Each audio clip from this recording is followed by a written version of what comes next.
Hi everybody, thanks for joining Create with Dee. Today I'll share with you how to make your own garland made out of Stampin' Up! Reinkers and coffee filters. Such a fun project, and let's get started making this reinker and coffee filter garland. So there may be some fun noises. I'm just home from work, so the household noises are going on.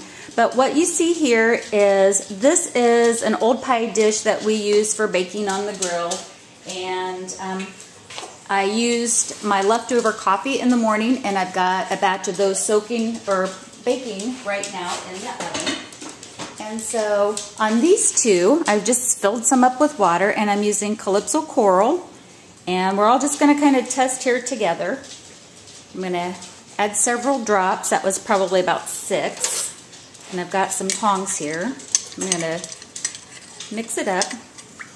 It's water-based ink, so it's, it's just going to kind of absorb in there. And we'll set the tongs aside. And now I'm going to take some Real Red re-inking and kind of the same thing. Drop some drops in there. I think I want a little more saturation on the red. It is Valentine's Day. And I think I'm going to come back and add a few more drops of the Calypso Coral too. So just until you get the color in the water that you want. I noticed with the coffee, it pretty much absorbs it to that color. And that's my Bijan. She's whining because she wants to say hi to my husband, who's in the shower right now. So I've got the tongs, got that stirred up. I'm going to stir up the Real Red. And I just went to Dollar General and got some coffee filters. Got the 100-pack. And they kind of come like in thirds already. So I already did the coffee, took a third of that, and I just took one of the bunches and opened it out. And I got Real Red on that one, so we'll put that one on in the Real Red. So just kind of flatten it out and then put it in the water. Let's see if I can get that a little closer. There we go. And then with the tongs, I'm going to press down that. And this is where the larger pie dishes come in handy. We'll see that when we do the coral. And I'm going to grab this and flip it. Really, oh, that's going to be pretty. Love it. See how it just kind of soaks it on up? That's what the coffee did too. So I'm going to let that kind of finish soaking up in there. And we'll do the same thing with the coral, Calypso Coral. Open up the coffee filters and then just dump it right into the, the pie dish with it. And kind of rinsed it off. Kind of soak it up, and it's just going to absorb all of that color. So fun! I can't wait to see how this goes. Okay, so once you have those in there, then let's just do the Calypso. If you have gloves, you might want to do that, but you just literally take it out and gently wring out the excess.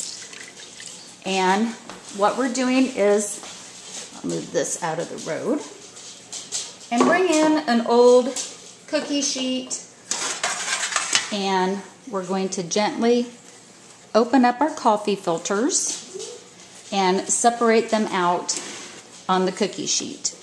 If I haven't said it, pardon me if I repeat, but we're going to need to bake these. Well, you can either let your coffee filters dry out overnight or whenever they're dry, or you can put them in the oven and bake them at 250 degrees for 10 minutes.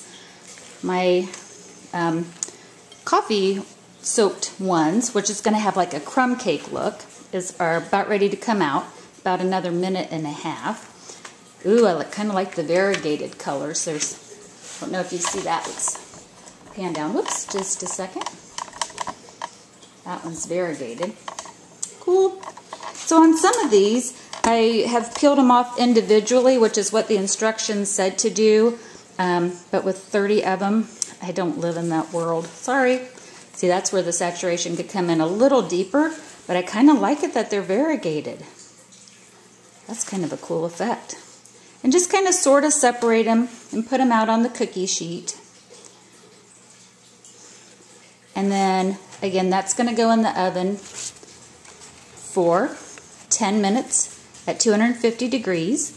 And I'll do the same thing with the real red, but in a couple of seconds the oven's going to beep and I'll show you what the coffee ones look like. The coffee soaked ones kind of look like a tortilla.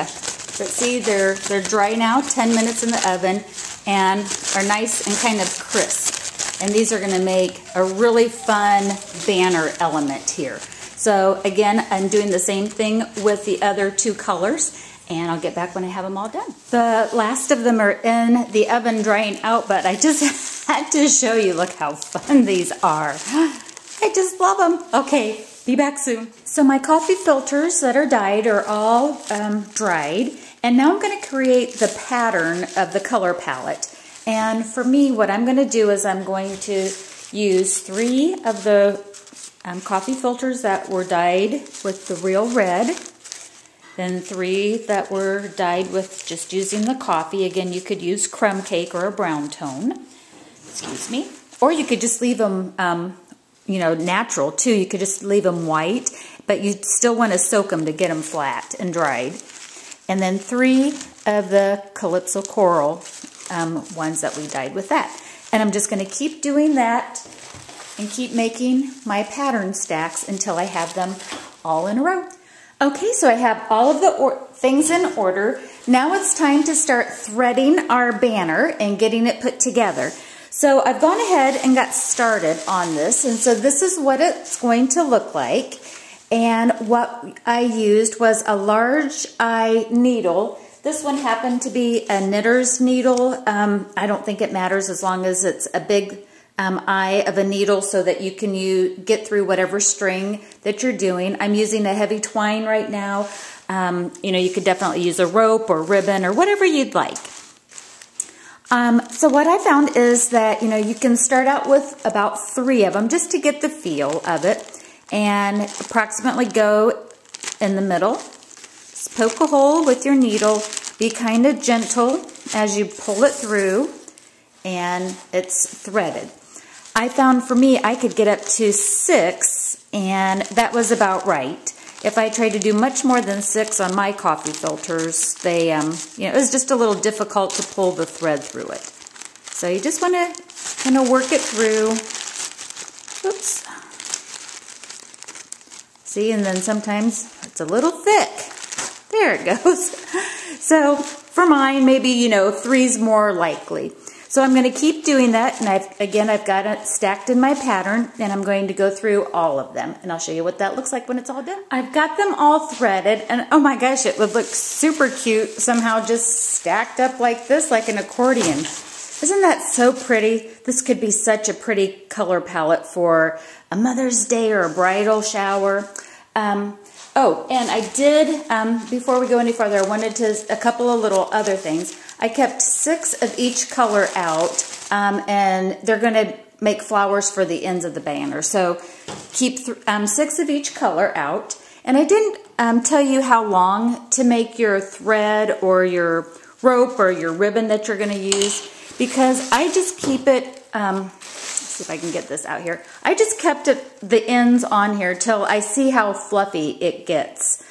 Okay, so I'm going to go ahead and keep the needle on one end, but now comes, you know, the next step of it, and that is we're going to puff up each one of our coffee filters that are threaded on our, in this case, the large twine.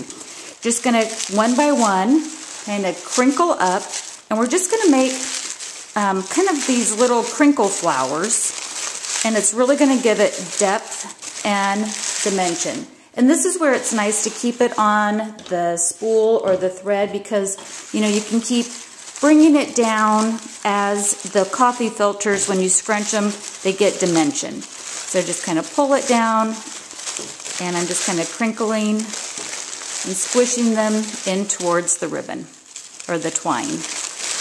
Okay, and you just do that for each one of your, and I'm going to call these flower petals. Just kind of keep moving them around and down. Now I'll show it when it's all finished. So I have our garland now all kind of poofed up, and again, you can make these flowers as tight to it as you want or as loose, but they all kind of, at least mine, kind of relax as you go around. What you do want to make sure is that on your far end, that if you need to leave any string for tying, you know, wherever it needs to go to tie the end of it, that you leave plenty on both ends. On mine, I don't need a very long end, and so, you know, this is going to work for me on this. Okay, so now to, I guess, tie off our garland on each end, what I want to do is just simply make a knot on the end. So just like if you were tying a knot on your shoestring, just something to act as a stopper for the garland so that it doesn't advance off of that. And maybe do one more. There we go. Now definitely it's going to stop. So I'm going to take a few moments and get this hung, and then you can see what it looks like, and then we've got one more step after it's hung. Okay, so this is this beautiful garland that we made with just out of coffee filters, and this is 100 of them, and it goes around my closet here in my stamp room, and you know, even along the other side. So my goodness, just imagine what, you know, 2 packs of coffee filters could do. Oh my gosh, this is adorable. Okay, so I want to show you another little accent that you can do. Remember those sheets of the different colors that we kept aside? Again, it was 6 of each of our 3 colors. We're going to make these little flower accents that we're going to group together in groups of 3 and kind of corner off our banner, kind of just really set off the accents on the ends. And so how I made these was I took one of the colors, 3 of the sheets, and with a pair of scissors, just poke a hole through the center of the tissues. Not a very big hole, just enough to get it, you know, get a hole going in there. And then with some of your coordinating ribbon, whatever you used for your banner thread, I just tied a knot on the end of it. So where the loop was at, I just made a knot. Doesn't have, each one of them turns out differently, so don't worry about them all being the same. And let's find that hole. Maybe take the scissors again just so I know where it's at. Poke a hole through the tissue paper and bring that knot through the other side. Oops. And that one tore a little more than what I liked, but that's okay because this is going to act as the stopper and the middle. And I take just some regular Scotch tape and tape close to the center just because of that, you know, the tissue paper has a tendency to want to rip, and so I just kind of reinforce it with tape. And then what we want to do is scrunch up each of the layers towards the center. So I'm just taking it and kind of pinching it inwards. And take the second layer, same thing, and then the third layer. Cute! And you can kind of relax it a little bit till you get the look that you want. I kind of open it up till I see that center knot a little bit. And then that creates these tails on the end that we can tie around to the banner and anchor it. So let's do that again. I've already got this one poked through and I've got the tape around it. And we'll take the first layer, squish it up towards the center of that knot, and again, and again. Okay, so again, I'm just going to take the string and tie it onto the banner. So let's say that this is the end of the banner tail. I'm just going to take this and simply tie it off around it. Okay, I'll show you the finished product. So here's this end without the cluster of flowers. And there's the look with the flowers on the end. I just think it finishes it. Some other ideas that you could do with a banner like this, as you can see, now the center looks a little bare, and I did that on purpose.